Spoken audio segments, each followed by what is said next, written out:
The crash, the morning sun cast long shadows across the grand bazaar of Nexus Station, where merchants from a dozen worlds hawked their wares beneath towering crystalline domes. The air thrummed with a symphony of alien languages, the clatter of exotic currencies, and the hiss of atmospheric processes working overtime to accommodate the varied breathing requirements of the station's diverse population. Lyra Voss moved through the crowds like a ghost, her practiced eyes scanning for salvageable tech discarded by careless traders. At 17, she had learned to be invisible. Her worn leather jacket, patched with synthetic materials she'd found, in the station's lower levels, helped her blend into the shadows between stalls. The scar on her palm, a jagged line that sometimes glowed faintly in certain lighting, remained hidden beneath fingerless gloves. She'd given up asking about its origin years ago. The foster homes of the outer colonies had no answers for foundlings like her. The crash came without warning. A sound like thunder split the artificial atmosphere, followed by a bone-deep vibration that made the station's metal framework groan. Emergency lights flickered red as something dark plummeted through the dome's force field, designed to let ships pass, but solid enough to stop debris. Whatever this was, it had punched through like the barrier was paper. The object struck the central plaza with devastating force. Stalls collapsed, their contents scattered across cracked permacrete. A shockwave rolled outward, knocking Lyra to her knees behind an overturned hovercart. When the dust settled, she saw it, a perfect cube. 3 meters on each side, its surface black as the void between stars. But this wasn't the empty black of space. This was something that seemed to devour light itself. Red runes pulsed across its faces, symbols that hurt to look at directly. They writhed and shifted, forming patterns that suggested meaning just beyond comprehension. From deep within the cube came sounds that raised the hair on Lyra's arms, low growls, almost organic, like some great predator stirring in its sleep. The marketplace erupted into chaos. Vendors abandoned their stalls, grabbing whatever they could carry while screaming warnings in languages Lyra didn't recognize. A Zentorian trader, his blue skin pale with terror, shouted something about predator cubes before fleeing toward the transport terminals. Others took up the cry, their voices rising in panic. Lyra had heard the stories, whispered legends shared in the darkest corners of space stations and mining colonies, ancient weapons left behind by a vanished civilization designed to consume entire worlds. Mobile fortresses that could reduce cities to ash in minutes, the stuff of nightmares used to frighten children and explain the occasional disappearance of entire colonies. But as she crouched behind the cart, watching the cube, pulse with malevolent life, those stories felt terrifyingly real. The air around it shimmered with heat distortion, and the growls grew louder, more insistent. Several smaller objects, bits of debris, a discarded scanner, drifted slowly toward the cube's surface as if drawn by some invisible force. Station. Security arrived in force, their gravitic cruisers hovering at a safe distance while they established a perimeter. Captain Reeves, a grizzled veteran with more scars than original skin, barked orders through his comm unit. Nobody gets within 50 meters. Evacuate sectors 7 through 12 immediately. The cube twitched, a subtle movement that made every security officer step back. From its depths came a new sound. Not quite a growl, but something that sounded almost like crying. Lyra frowned, her hand unconsciously moving to the scar on her palm. For a moment, just a moment, the sound seemed familiar. As the evacuation sirens wailed and the last civilians fled, Lyra remained hidden behind the cart, staring at the mysterious cube. Something about it called to her, tugged at memories she couldn't quite grasp. In her dreams, she sometimes heard a voice, gentle, alien, speaking words she felt she should understand. Looking at the cube now, she wondered if that voice had been real after all. The growls faded to whimpers, and the red runes pulsed slower like a dying heartbeat. Whatever was inside that cube, Lyra realized, it wasn't just a weapon. It was something else entirely, something that needed help. The security cordon tightened as more personnel arrived, their equipment scanning the cube from every angle. Captain Reeves stood at the command post, reviewing data streams. On his portable display, while medics tended to the injured, the cube had been still for nearly an hour, but its very presence seemed to poison the air with tension. Dr. Sarah Chen, the station's chief xenobiologist, arrived with a team of researchers in full environmental suits. "Readings are off the charts," she reported, her voice crackling through the comm system. "Energy signatures unlike anything in our databases. The material composition, it's not on any periodic table I know." "Weapon?" Reeves asked tersely. "Unknown. But the power output suggests it could level half the station if it wanted to." She paused, studying her scanner. "There's something else. Biosignatures.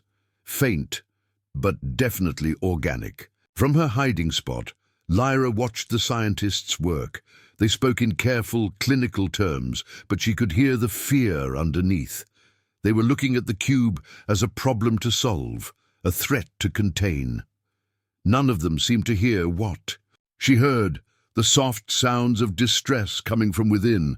The scar on her palm grew warm, a sensation she'd experienced only a few times in her life, always during moments of stress or danger. She pulled off her glove and stared at the mark. In the emergency lighting, it seemed to glow with the same red hue as the cube's runes. A memory surfaced, not her own, but something deeper. A vast darkness filled with stars, a voice calling her name, though she'd had no name then, just the growing awareness of self. Arms that held her safely, warm despite the cold of space, and then separation, loss, the terrible silence of abandonment. Lyra gasped, the memory fading as quickly as it came, but the feeling remained, a certainty that the cube wasn't what everyone thought it was. She'd spent her life running from things she couldn't understand, hiding from a past that refused to stay buried. Maybe it was time to stop running. Security teams were focused on their perimeter, their sensors pointed outward to monitor the cube's energy output. None of them noticed the slight girl slipping between the abandoned stalls, moving with the practiced stealth of someone who'd learned to survive in the shadows. As she drew closer, the cube's details became clearer. The surface wasn't perfectly smooth. It was covered in microscopic patterns, like scales or neural pathways. The red runes pulsed in rhythm, and now she could see they weren't random symbols. They formed a language, complex and beautiful, that spoke of deep space and older civilizations. The growls had stopped entirely now, replaced by something that definitely sounded like weeping. Soft, rhythmic sounds that tugged at her heart. Whatever was inside wasn't trying to escape, it was mourning. "Hey!" the shout came from behind her. A young security officer, barely older than Lyra herself, had spotted her approach. "You can't be here. This area is under quarantine." But Lyra was already running, not away from the cube, but toward it. The officer's shouts brought others, their heavy boots pounding on the permacrete as they gave chase. Captain Reeves's voice boomed over the loudspeakers. "Stop that girl! Nobody approaches the artifact!" The scar on her palm blazed with heat now, and she could feel something responding to her presence. The cube's runes brightened, their pulsing quickening like an excited heartbeat. The weeping sounds grew louder, more urgent, not sounds of distress, but of hope. She could hear the security team closing in behind her, their weapons charging with high-pitched whines.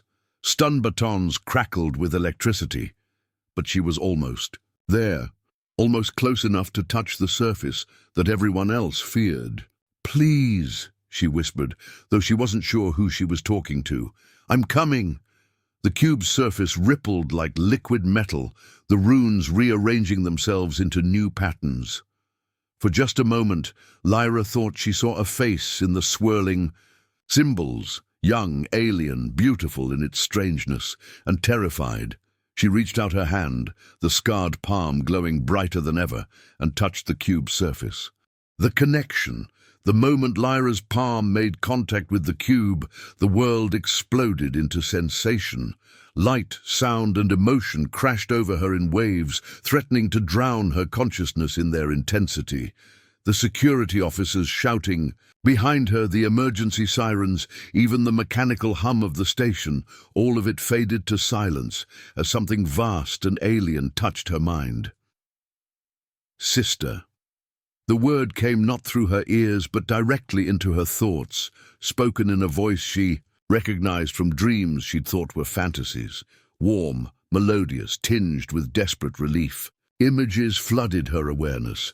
A dying world where crystalline beings lived in harmony with their environment. A desperate exodus as their sun collapsed. Children placed in protective shells and scattered across the galaxy in hopes that some might survive. You came back for me. I didn't know, Lyra whispered, her voice lost in the chaos of her expanding consciousness. Through the connection, she could feel the presence inside the cube, young, frightened, but alive. So very alive. I didn't remember. The Guardians said you might not. The journey was long and you were so small when they took you to safety. The voice carried undertones of sadness mixed with joy. I am Kethvar, last of the resonance. You are Lyra Neth, my sister by choice, though you wear the form of the Star Wanderers now. The cube's surface became translucent under her touch, revealing the being inside. Kethvar was unlike anything in the station's databases. Tall and slender, with skin that seemed to be made of living crystal.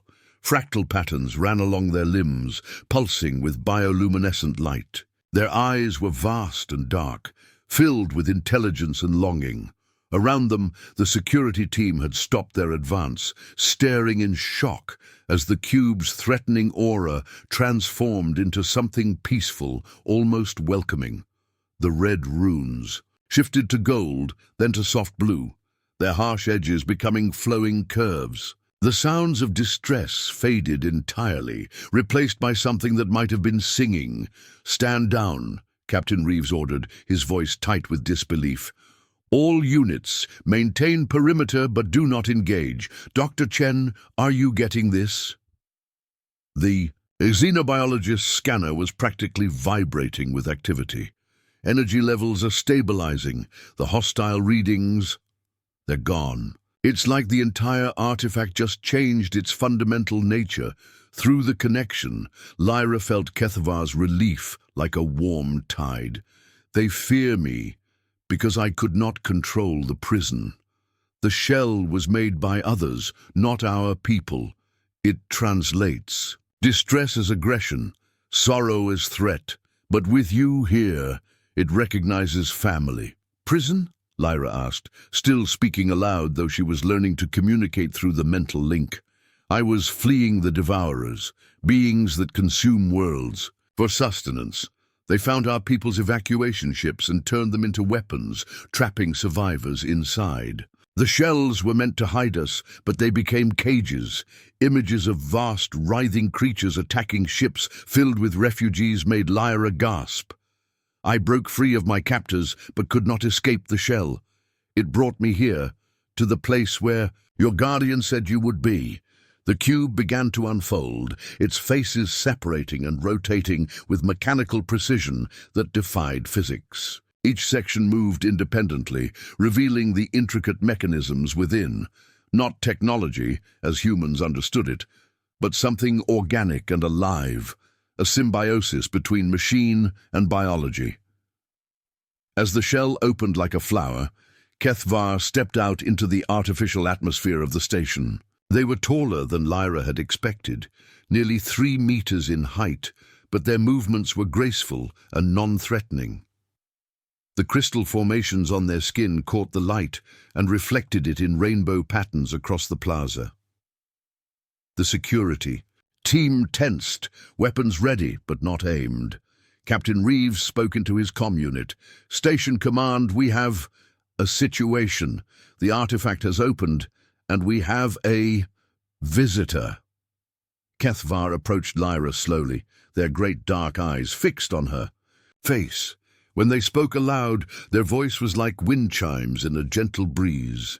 "You have grown so much, little sister. The Star Wanderer form suits you." Lyra looked down at her human hands, then back at Kethvar. What am I?" "You are both and neither," came the mental reply. "The Guardians modified your essence to survive among the humans, but your true nature remains. You are the bridge between worlds, as you were always meant to be." The scar on her palm pulsed once more, and suddenly Lyra understood. The mark wasn't from an injury, it was a connection point, a way for her people to recognize each other across the vast distances of space. She was Lyra Voss, human foundling and station scavenger. But she was also something more, something that could help others like Kethvar find their way home. "There are others?" she asked. Kethavar's expression grew grave. "Many others, still trapped, still suffering. The Devourers use our shells as weapons, sending them to populated worlds to spread fear and chaos. But with you to help, we can free them all." Behind them, the security cordon remained tense but curious. Dr. Chen was practically vibrating with excitement as she recorded everything, while Captain Reeves struggled to figure out how to report this to Station Command.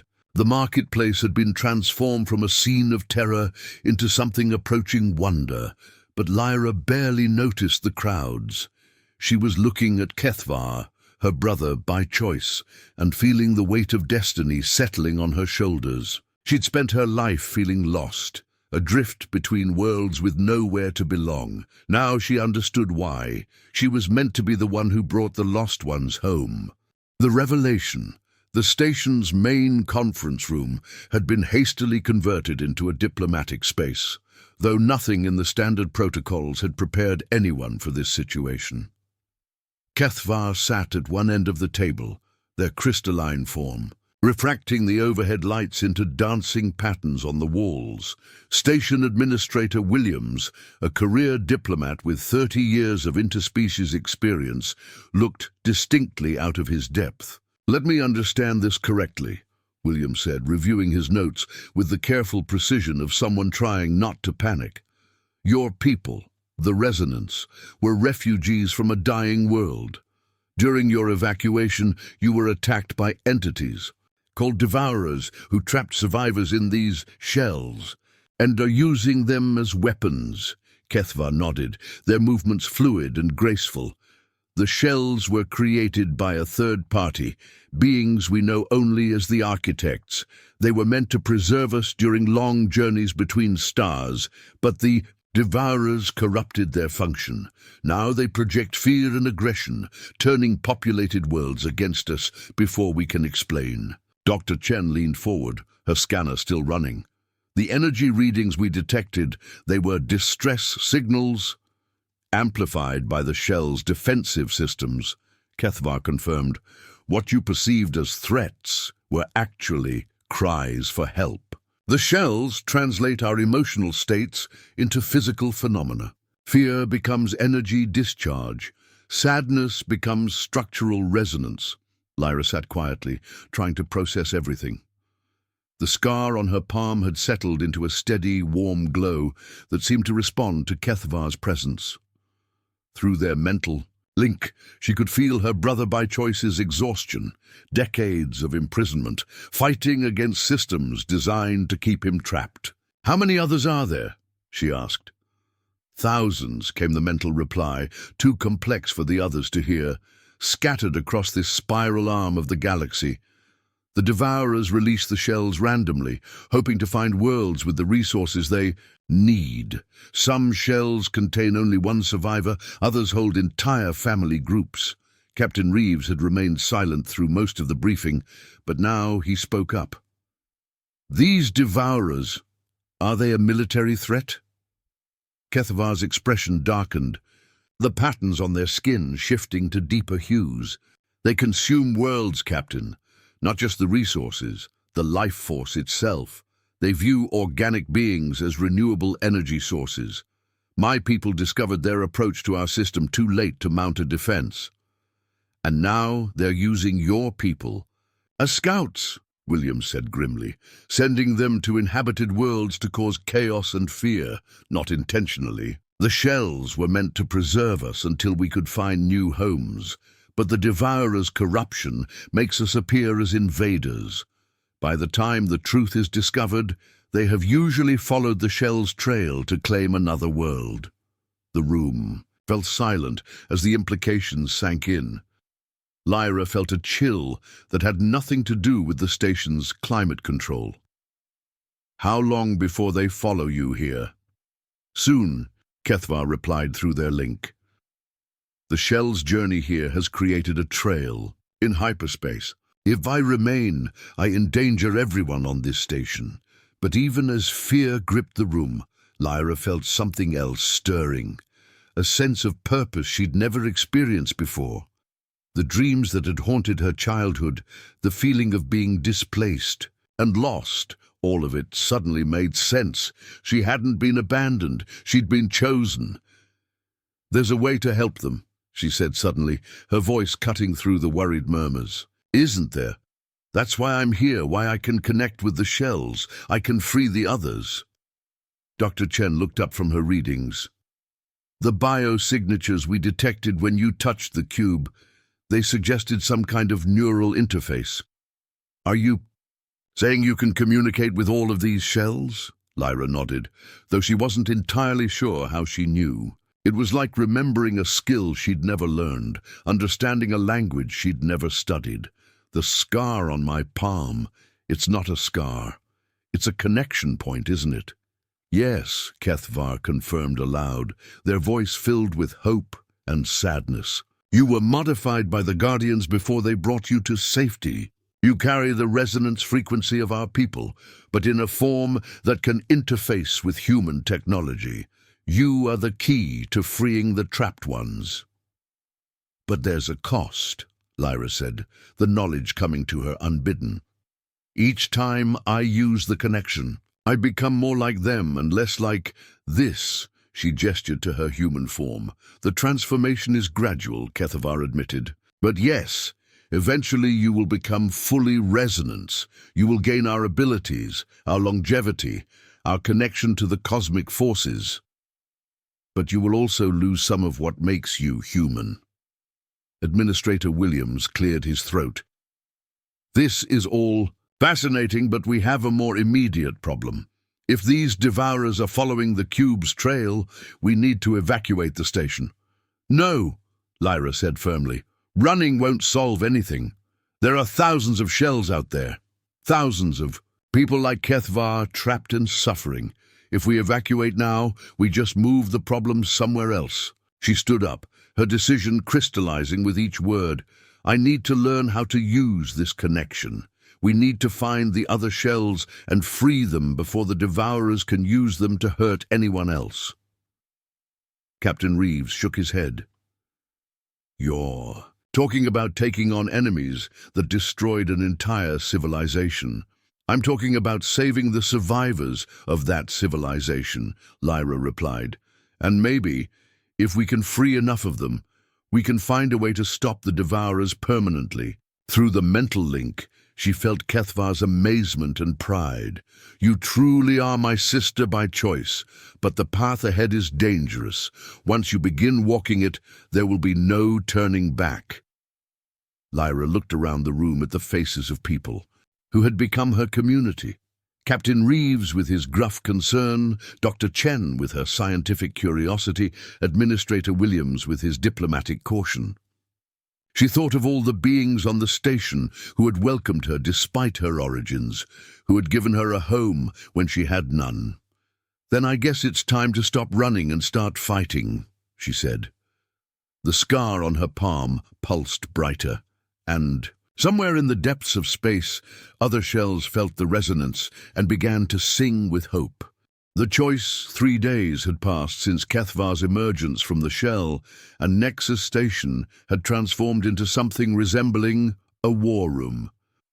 The conference spaces buzzed with activity as xenobiologists, military strategists, and communication specialists worked around the clock to understand the threat they faced. Deep space sensors had detected the first signs of pursuit, vast shapes moving through hyperspace, following the shell's trail like predators tracking wounded prey. Lyra stood in the station's observation deck, watching the stars wheel slowly past. The scar on her palm had grown more pronounced over the past few days, the lines extending up her forearm in delicate patterns that resembled Kethvar's crystalline formations. Each time she used the connection to communicate with her brother by choice, the changes progressed further. "You are afraid," Kethvar observed, their mental voice gentle but concerned. They had been given quarters in the diplomatic section, though. Their imposing height made even the largest rooms feel cramped. "Not afraid," Lyra replied, both aloud and through the link. "Uncertain. My whole life I've been reacting to things, running from foster homes, scavenging to survive, always moving. Now I have to make a choice that affects everyone. The choice was made long ago, when the Guardians selected you for modification. You were chosen because your spirit burned bright enough to bridge the gap between species. But choice exists in how you embrace that destiny." Dr. Chen approached from behind, her footsteps muffled by the deck's carpeting. "Lyra, we've finished the analysis of the communication records. We're ready to show you what we've found." The briefing room was packed with personnel from every department. The main display showed a 3-dimensional map of the local stellar region, dotted with pulsing markers. Each point of light represented a shell that had appeared in the past 50 years, most of them in systems with established colonies or trade routes. "The pattern is clear," Dr. Chen explained, using a laser pointer to highlight clusters of activity. "The shells appear in populated areas, cause panic and defensive responses, then disappear when military forces arrive. But the disappearances correspond with these." The map shifted to show new markers, dark voids where star systems had once been, expanding slowly but inexorably outward from the galaxy's rim. Captain Reeves stepped forward, his expression grim. 23 systems consumed in the past decade, billions of lives lost. If this acceleration continues, the Devourers will reach the core worlds within 50 years. "Unless we stop them," Administrator Williams added. "Which brings us to the proposal." Lyra already knew what they were going to ask. She'd felt it building in the collective consciousness of the station's leadership, the desperate hope that she might be their salvation. But hearing it spoken aloud still made her heart race. "We want to attempt communication with other shells," Dr. Chen said. "Use your connection to coordinate with trapped resonance survivors. If we can free them simultaneously across multiple systems, we might be able to mount a coordinated resistance." "The risk is enormous," Williams added. "Each time you make contact, you strengthen the trail the Devourers can follow. And there's the personal cost, the transformation you'll undergo." Lyra nodded, absently touching the crystalline patterns now visible on her forearm. "Kethvar has been teaching me about resonance physiology. The changes aren't reversible, but they're not necessarily harmful either. I'll live longer, see more, experience the universe in ways humans can't imagine." "But you won't be human anymore," Captain Reeves said bluntly. "Is that a price you're willing to pay?" Before Lyra could answer, alarms began blaring throughout the station. The display shifted to show incoming sensor data, massive objects dropping out of hyperspace at the system's edge. The shapes were wrong, defying conventional geometry in ways that hurt to look at directly. "Devourers," Kethvar said, their voice cutting through the chaos. "3 of them. They followed my trail. The tactical display updated rapidly as more contacts appeared, smaller craft moving with predatory grace toward the inner system.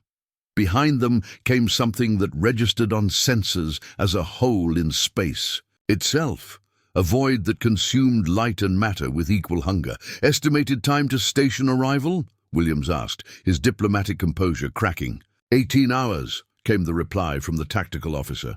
"Sir, we're detecting energy signatures consistent with reality warping technology. Our defensive systems won't be effective." Lyra felt the weight of thousands of lives pressing down on her. Everyone on the station, the merchants, the children, the workers who had made this place a haven for refugees like herself, they were all counting on a 17-year-old girl who had spent most of her life hiding in shadows. "You are not alone," Gethavar reminded her. "Through the connection, you carry the strength of all our people, and more importantly, you carry hope." She closed her eyes and reached out with her modified senses, feeling for the shells scattered across nearby systems. There, a faint resonance from the Kepler sector, another from the mining colonies of Vega Prime, dozens of trapped souls waiting for someone to hear their cries. "I can feel them," she said, opening her eyes to find everyone staring at her. "The shells, the people inside them, they're afraid, but they're ready to fight if someone shows them how." She stood up, decision crystallizing into action. "We're going to free them all, every shell in sensor range, every survivor we can reach. And then we're going to show the Devourers what happens when they threaten our family." The scar on her, palm blazed with light as she reached out across the void, her consciousness expanding to touch minds she had never met but recognized as kin. One by one, the shells began to respond, their fear transforming into hope, their isolation ending, as they felt the connection that bound them all together. Outside, the stars themselves seemed to pulse in rhythm with her heartbeat as Lyra Voss, bridge between worlds, sister to the lost, guardian of hope, began the work of saving the galaxy. Through the growing network of linked minds, she felt the Devourers approach like a cold wind. But she also felt something else, the combined will of thousands of survivors who had endured decades of imprisonment, now finally free to fight back. The battle for Nexus Station was about to begin, but it would be fought not with weapons of war, but with the most powerful force in the universe, the connections that bind all living things together, stronger than the void between stars, more enduring than the hunger of those who would consume worlds. For the first time in her life, Lyra Voss knew exactly where she belonged.